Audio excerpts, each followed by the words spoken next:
Hey guys, so I know it's been a minute since I made a video here, but I wanted to talk about something quickly. So recently I've been watching Power Rangers Lost Galaxy again, and I've noticed some plot holes in the show. First of all, I think that Terra Venta should have had some kind of alarm system in it or something whenever the Astro Megaship would enter or leave Terra Venture, and that the commander should have known who the Lost Galaxy Rangers were. Imagine this scenario. The Astro Megaship entering Terra Venture in episode 2 after the Rangers got their Quasar Sabers.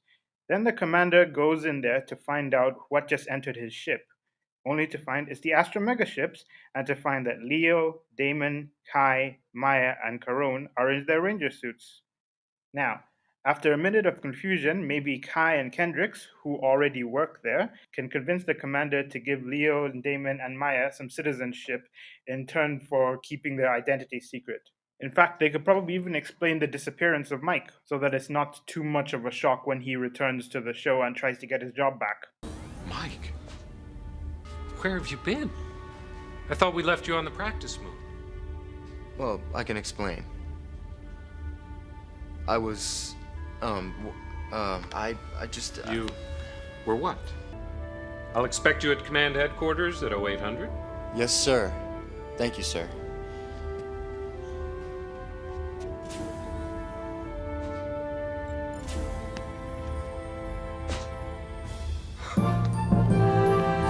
Yes!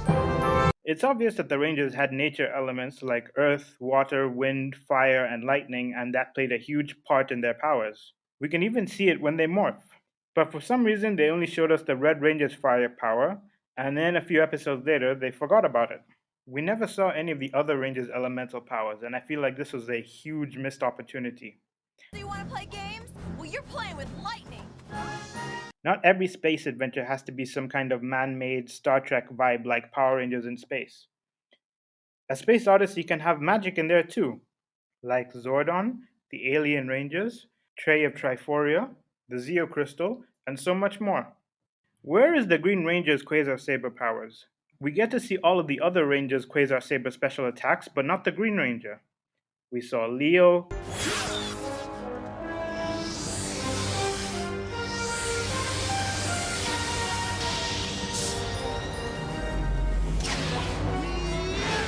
Kai, Make your last, quick maker! Maya,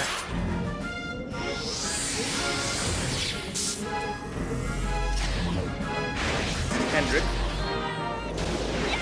but not Damon. I had to watch the Sentai Ginga Man to find out his power, and when you see it, it looks amazing, and you wonder why it wasn't included in the show. Also, this season does a huge disservice to Damon, the Green Ranger. It honestly feels like the writers didn't care about him, because unlike the others, there's no real reason for him being there. He's just the comic relief who never wants to get involved but reluctantly joins the others. How do I do that? No, I know I'm gonna regret this. I'll draw them away. You go in and break the chains. Wait! Man, that girl's crazy. Yeah, then so are we. He has a few episodes that focus on him and try to develop his character, but in the end it really does nothing. And we never see why he was chosen to have a Quasar Saber. We see why the others were chosen. Let me explain. Leo is an adventure seeker. He may be a bit reckless in times, but just like his older brother Mike, he is always ready and willing to help out others in need and has natural leadership skills. Kai is the opposite of Leo.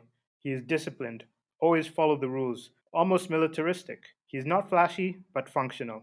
And he always keeps the team grounded whenever Leo wants to rush into action.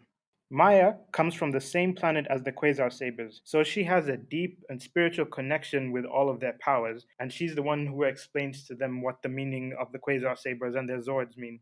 Kendricks, just like Kai, follows the rules, but has an adventure side to her. Also, she's the glue that keeps the team together. Karone gets her redemption after all her years of being astronomer when she is chosen to become the second Pink Ranger.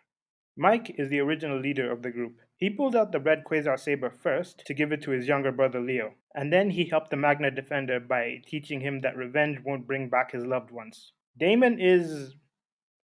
Well, he flew the Astro Megaship to Miranoi. I mean, they had to get there somehow. Also, he's the tech savvy mechanic of the team, even though he never built any of the gadgets that they used, like the Astrocycles or the Jet Jammers. At least in one episode, we see him working on the red astro cycle so it can become the red capsular cycle. The first thing we learn about him is that he knows the megaship inside and out. He could have taught the others about the history of the Power Rangers, since the megaship was also a museum. They could have shown him wanting to live up to the previous Rangers and learning that there's more to being a Ranger than the power and the adventure. But, again, he was just the comic relief. You wait till we get this far and now you wonder if we'll survive? Why am I always the decoy? You're joking around! Another idea was that they planned to have the Die Rangers in this show and call them the Ancient Rangers. What they could have done was a quick flashback where the Ancient Rangers were probably destroyed protecting Miranoi, and so they left their powers in the Quasar Sabers. And then Zordon was given the Sixth Ranger, the White Ranger. And finally, there's a huge plot hole in the In-Space team-up. In those 2 episodes where the In-Space Rangers were walking around Terra Venture, people should have recognized them since they had morphed in front of everyone during Countdown to Destruction. On top of that, they were hanging around the Lost Galaxy Rangers. It wouldn't be that hard for people to put 2 and 2 together and realize that these 5 random people are just as important as the Power Rangers from Angel Grove. Hey, maybe those guys are Power Rangers too. Maybe they're the ones that keep saving us from those aliens. That's all it would take, really.